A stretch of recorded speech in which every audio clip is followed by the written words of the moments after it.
लोकसभा चुनाव का सबसे बड़ा शो कौन बनेगा प्रधानमंत्री, इस पर देश ही नहीं दुनिया भर की नजरें टिकी हुई हैं। ऐसे में हम आपके लिए लेकर आए हैं एक बेहद ही खास पॉलिटिकल शो।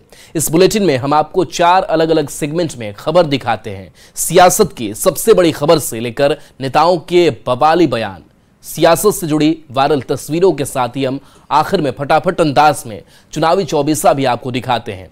तो चलिए शुरू करते हैं आज का ये शो और पहले देखते हैं आज की सबसे बड़ी चुनावी खबर।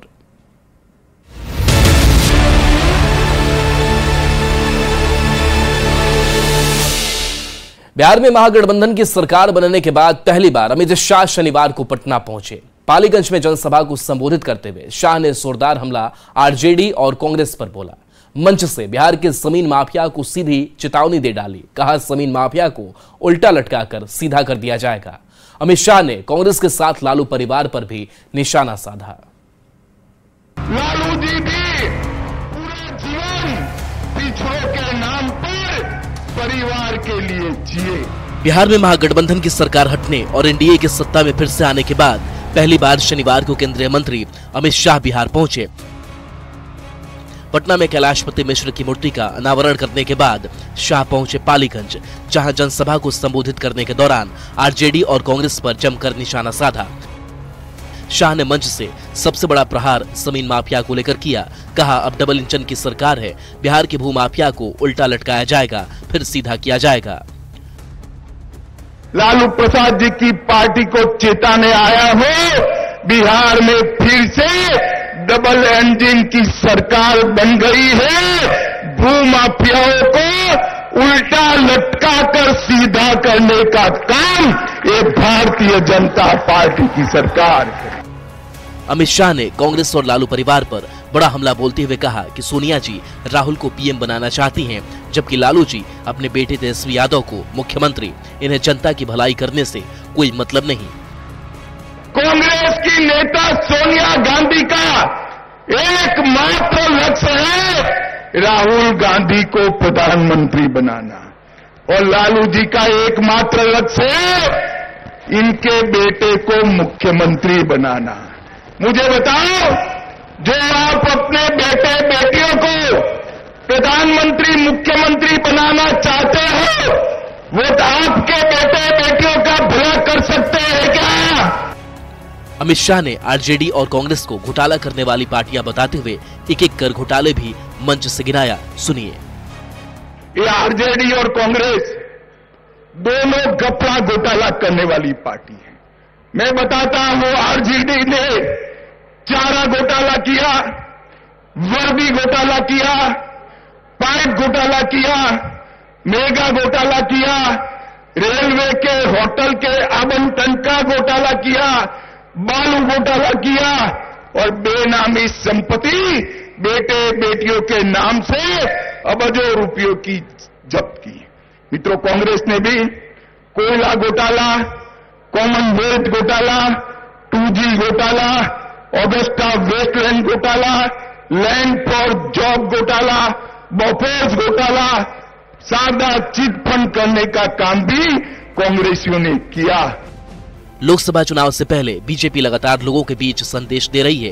प्रधानमंत्री से लेकर तमाम बीजेपी के दिग्गज नेता जनता को साफ संदेश दे रहे हैं कि न्याय के साथ मोदी जी की विकास यात्रा जारी रहेगी।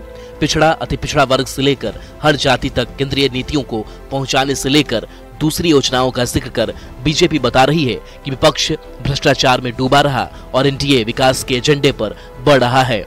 न्यूज़ 18 के लिए पटना से शैलेंद्र की रिपोर्ट। बिहार एनडीए में सीट बंटवारे को लेकर हलचल बेहद तेज है। खबर आ रही कि जेडीयू के एनडीए में आने के बाद से एनडीए के पुराने सहयोगियों में इस बात को लेकर नाराजगी है कि जेडीयू की वजह से उनकी सीटों की कटौती हो सकती है। इसके बाद बिहार बीजेपी के वरिष्ठ नेताओं का अपने सहयोगियों को मनाने का सिलसिला तेज हो गया है। ये रिपोर्ट देखिए।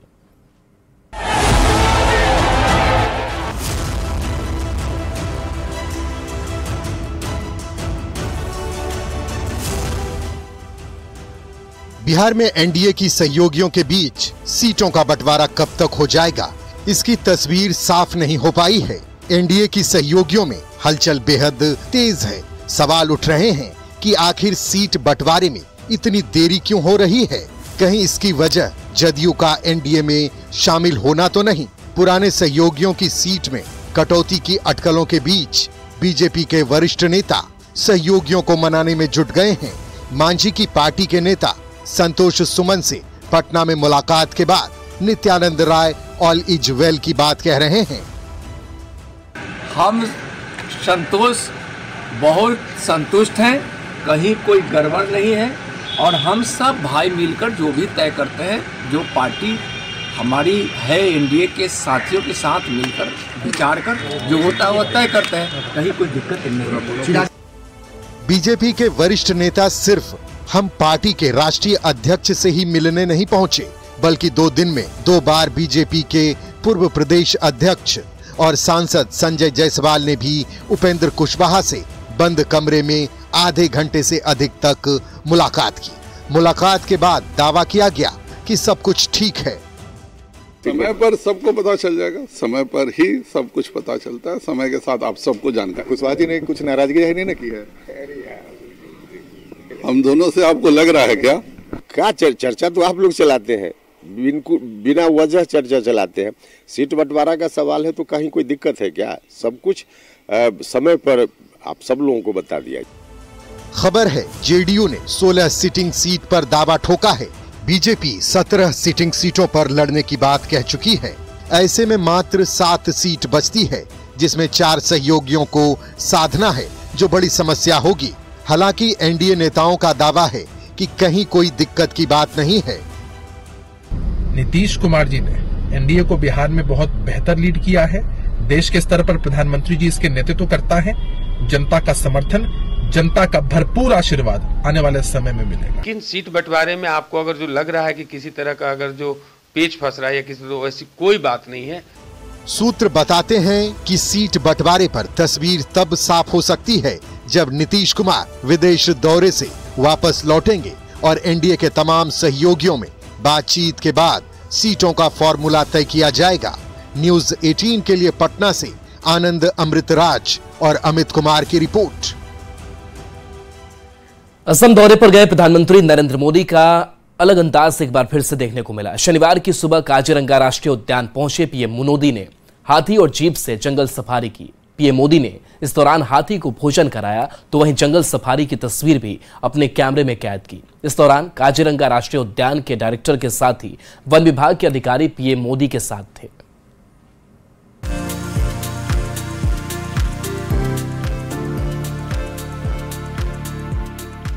असम दौरे पर गए प्रधानमंत्री नरेंद्र मोदी ने 18,000 करोड़ की लागत वाली परियोजनाओं का उद्घाटन और शिलान्यास किया। पर इस दौरान प्रधानमंत्री बेहद खास अंदाज में भी दिखे।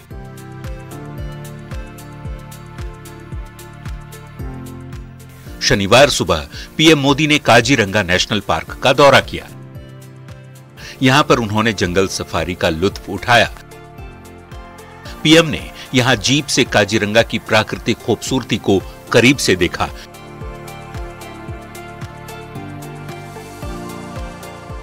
इसके बाद प्रधानमंत्री ने हाथी की सवारी भी की। तस्वीरों में साफ देखा जा सकता है कि पीएम मोदी जंगल सफारी का लुत्फ उठा रहे हैं। पीएम ने नेशनल पार्क की सुरक्षा में तैनात पुलिसकर्मियों से भी मुलाकात की।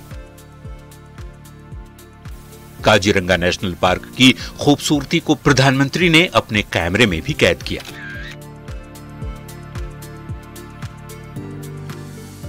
यूनेस्को की ओर से घोषित विश्व धरोहर स्थल की अपनी पहली यात्रा के दौरान प्रधानमंत्री मोदी ने सबसे पहले उद्यान के सेंट्रल कोहोरा रेंज के मिहीमुख क्षेत्र में हाथी की सवारी की, फिर उसी रेंज के अंदर जीप की सफारी भी की। प्रधानमंत्री का पशु प्रेम पहले भी देखा जा चुका है। आप तस्वीरों में देख सकते हैं कैसे जानवरों के साथ पीएम मोदी पहले भी अपना पशु प्रेम दिखा चुके हैं। Bureau report, news 18। प्रधानमंत्री नरेंद्र मोदी ने शनिवार को दुनिया की सबसे ऊंचाई पर बनी सबसे लंबी सेला सुरंग देश को समर्पित किया। अरुणाचल प्रदेश को अरबों की योजनाओं की सौगात प्रधानमंत्री ने देते हुए कांग्रेस के पूर्व की सरकारों पर हमला भी बोला। तो वहीं देश के विकास की रफ्तार के साथ नॉर्थ ईस्ट को जोड़ने का अपना संकल्प भी दोहराया। ईटानगर में अपने संबोधन में पीएम ने एक बार फिर से अब की बार 400 पार का नारा भी लोगों से लगवाया।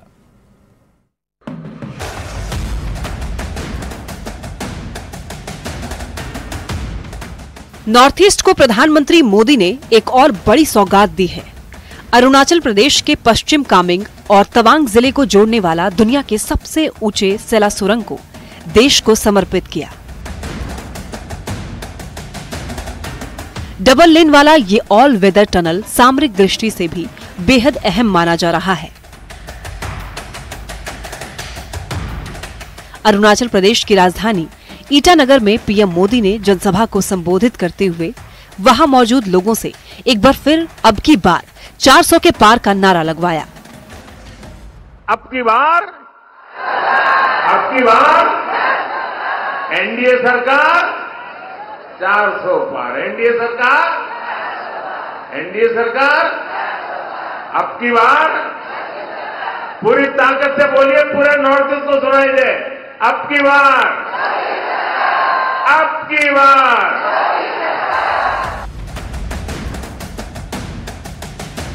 पीएम मोदी ने पूर्वोत्तर के विकास को लेकर अपना विजन लोगों के सामने रखा और बताया कि कैसे नॉर्थ ईस्ट एशिया में अपनी अहमियत साबित कर रहा है। नॉर्थ ईस्ट के विकास के लिए हमारा विजन अष्टलक्ष्मी का रहा है।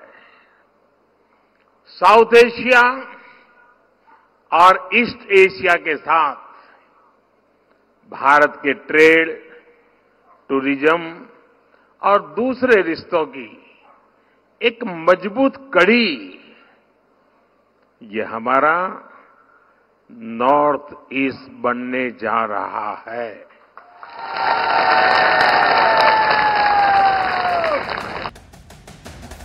पीएम मोदी ने एक बार फिर कांग्रेस की घटिया सोच वाली सियासत का जिक्र किया और कहा कि केंद्र सरकार देश की जरूरतों को ध्यान में रखकर काम करता है, न कि कांग्रेस की तरह सांसदों की संख्या गिनकर।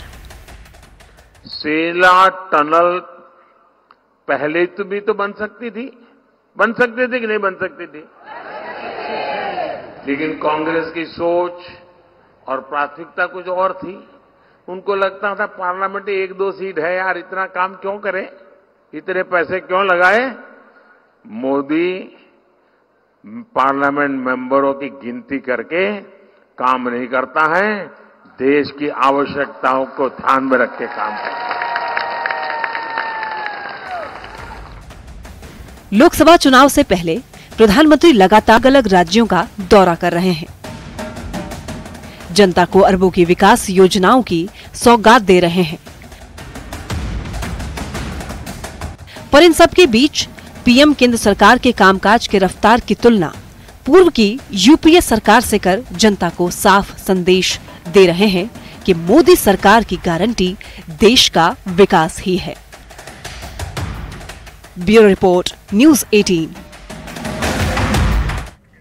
और शो के इस सेगमेंट में अब देखते हैं बयान बवाली, नेताओं के वैसे बयान जिन पर मच गया है सियासी घमासान।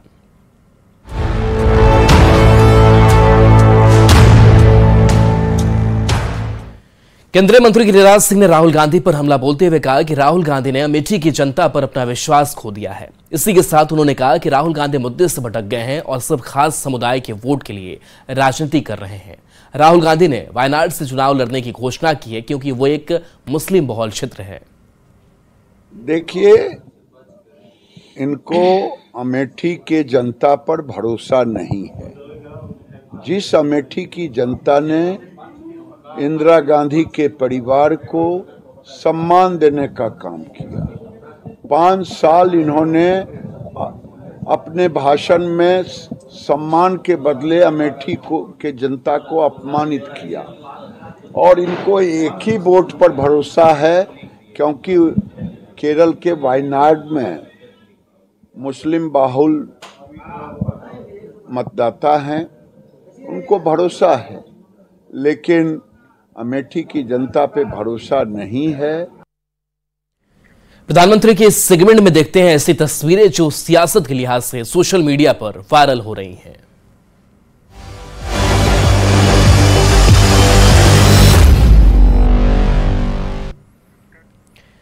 प्रधानमंत्री नरेंद्र मोदी ने असम के जोरहाट में तर्पण किया। ये तस्वीर सोशल मीडिया पर वायरल हो रही है, जहां पर प्रधानमंत्री नरेंद्र मोदी तर्पण करते हुए नजर आ रहे हैं। ये तस्वीर है असम के जोरहाट की, जहां पर विधि विधान के साथ तर्पण प्रधानमंत्री नरेंद्र मोदी कर रहे हैं और ये तस्वीर सोशल मीडिया पर वायरल हो रही है।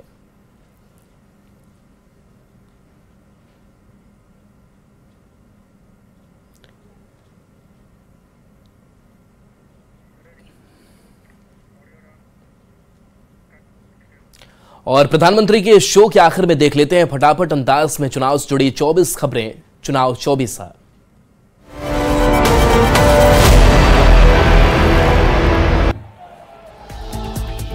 लालू प्रसाद को गृह मंत्री अमित शाह की चेतावनी, कहा भूमाफियाओं को उल्टा लटकाकर करेंगे सीधा, भेजे जाएंगे जेल। गृह मंत्री अमित शाह ने आरजेडी और कांग्रेस को बताया घोटाला करने वाली पार्टी, का ओबीसी का अपमान करने वालों की गोदी में बैठे लालू। आरजेडी और कांग्रेस पार्टी से घोटाला करने वाली पार्टी। अमित शाह का बयान बेनामी संपत्ति को अपने बेटे और बेटियों के नाम पर करते हैं।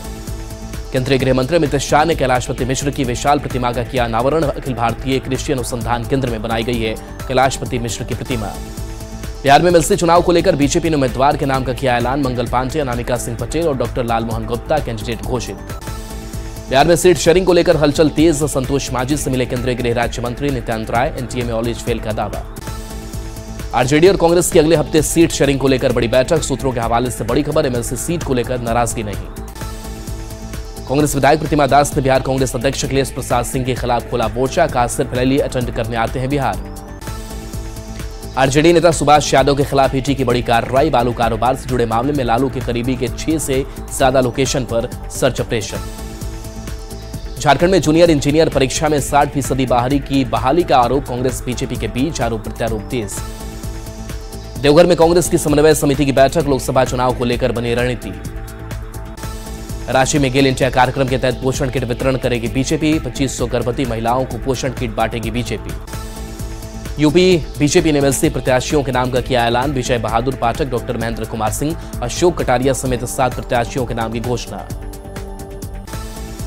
यूपी में होली पर महिलाओं को मिलेगा मुफ्त सिलेंडर। उज्ज्वला योजना के उपभोक्ताओं को 1 सिलेंडर फ्री देगी योगी सरकार।